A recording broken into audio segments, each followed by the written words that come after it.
Ma'am, gising na po. Dito na po tayo. Ma'am, gising na po. Dito na po tayo. Ano nga kung istorbo kayo? You're fired! Anong fire ka dyan? Gising na, uy.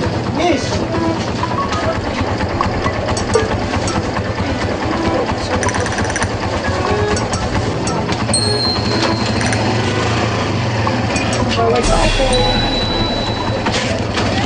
May nagpapabigay po sa inyo. Sino?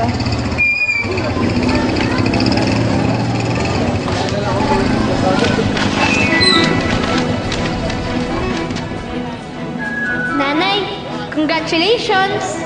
Nahanap niyo na po ang unang clue. Sundan niyo na lang po ang nakadrawing sa papel para mahanap niyo po ang susunod na clue. Clue? Anong clue?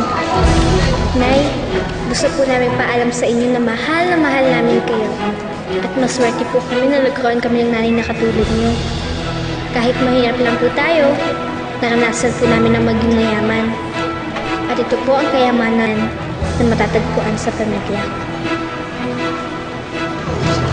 Okay.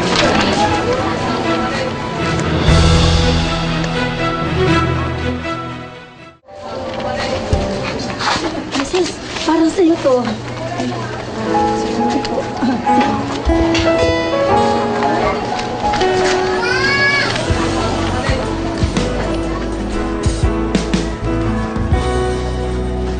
Mudrakels, mahal po namin kayo kasi tinuruan nyo kami ni Girlie kung paano magbasa.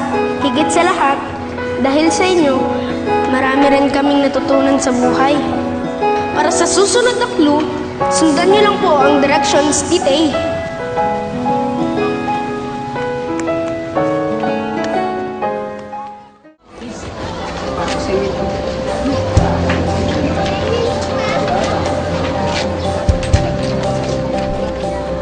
Nay, mahal po namin kayo.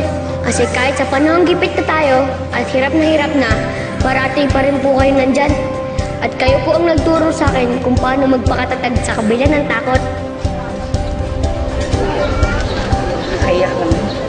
Mahahanap niyo po ang huling clue sa mumunting bahay natin.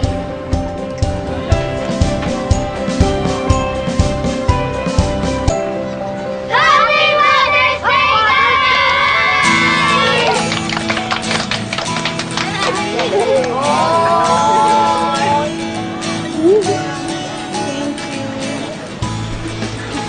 Nay, inibitahin na natin po namin si Mama Lu. Baka na po kasi namin siya pangalawang nanay eh. Sayang nga po si Kapitan nasa Cebu pa rin po. Rita, napakaswerte mo sa mga anak mo. Napaka-thoughtful nila. Sila ang nag-organize nito. Itong lahat na to, akalain nyo. Pero alam niyo po, kung nakaisip ng lahat ng to, May brilyo rin pala nagtatago dyan sa utak ni Ran. Tara na po na, kumain na po tayo. Pagkain ng Let's eat ourselves.